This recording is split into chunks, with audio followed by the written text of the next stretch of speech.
All right, folks, this is Mr. O'Brien, and this is a video in which I will be reading pages 7 and 8 in the Dr. Toer's Amazing Magic Lantern Show Viewer's Guide. The name of page 7 is Carpetbaggers, Scalawags, and Redeemers. All right, and let's go to the text. A large majority of white Southerners resisted Reconstruction and refused to accept black men and women as equals. They supported the Big Planters Democratic Party, the party of white supremacy. The most well-known myths about Reconstruction are based on Southern Democrats' description of their Republican opponents. All right, derogatory terms. So the planters and other Democrats labeled Southern white Republicans as scalawags.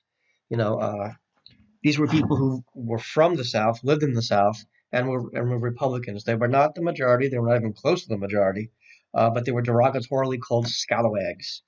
So to call a politician a scalawag, you're back then you were saying it from the Southern white supremacist point of view. Northern carpetbaggers, on the other hand, word right here, were charged with plundering the weakened South.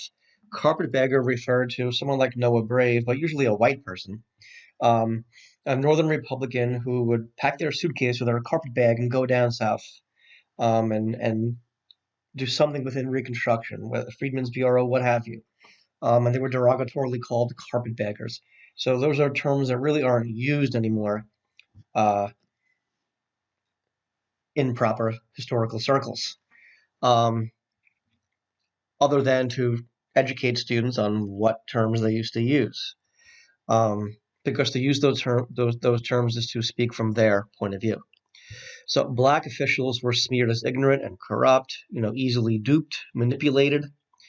Historians now largely reject most of these charges as political slander and exaggeration. All right, basically, it was the story the Southern white supremacists began screaming to the radical Republicans and the mostly the moderate Republicans. Look at what's happening to us down here. Our state legislatures are being ruined by these easily corrupted, incompetent, freed people. The states have got to be redeemed. So, despite strong black support, Southern Republicans faced very, very difficult odds. Each group in the party, blacks, poor white farmers, bankers, and carpetbaggers, had different aims. Blacks themselves were divided between the mass of rural freed slaves and the leadership of elite free blacks from the cities.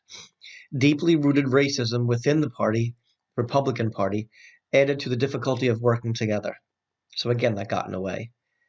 Democrats exploited these weaknesses in opposing Reconstruction and calling for the redemption of the South. They knew they were going to convince freed people to be against, racial equality, laws protecting it down south.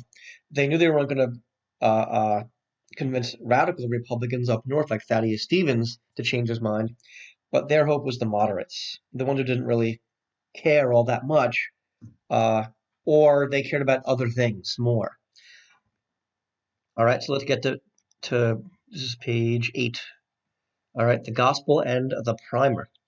African Americans' hopes and dreams, suppressed during slavery, were briefly allowed to flower during congressional Reconstruction. The actions of black men and women in these years laid the foundations of the modern black community. They reunited families and built lasting institutions such as the Black Church, and they struggled to overcome the legacies of slavery, such as illiteracy, which crippled their efforts at individual and collective advancement. During slavery, planters had tried to keep slaves from learning to read and write, sometimes even passing laws against educating them. After emancipation, free men and women displayed a tremendous desire to learn.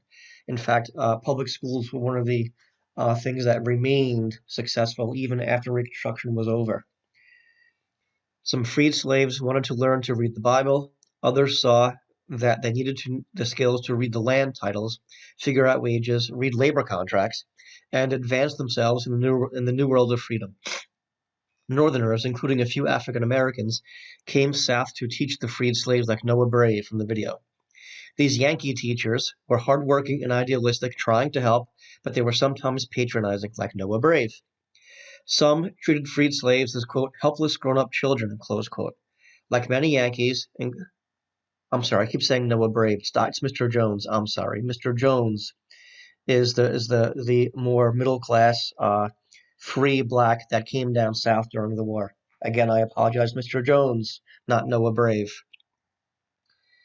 Like many Yankees, including Dr. Toer's Mr. Jones, some teachers thought equality meant the ex-slaves should learn to think and act just like Northerners. And here's what he said: "We can make them all that we desire them to be," one Yankee teacher wrote from North Carolina. All right, that's pages 7 and 8.